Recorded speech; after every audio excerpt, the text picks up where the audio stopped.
Ayoko na. Maantayin mo ko. Bubuin pa natin yung pangako mo. Mapangako natin. Antayin mo na lang ako next year. Okay? Dahil ayoko na nga may karelasyon na nasa malayo. Tapos ginaganito ako. Layo-layo ko na nga. Nararamdaman ko pa yung mga ganitong bagay. What?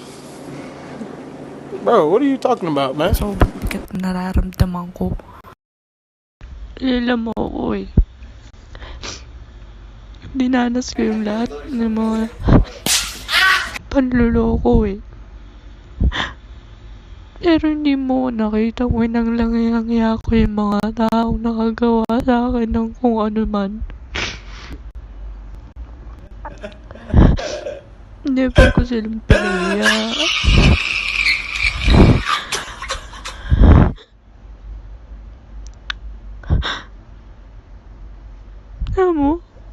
Alam mo, aabot tayo sa ganito eh.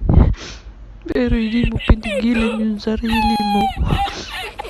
Pinaya mo pa ako ng pinaya. Ano mo ba si Batit lang yung kaibigan ko?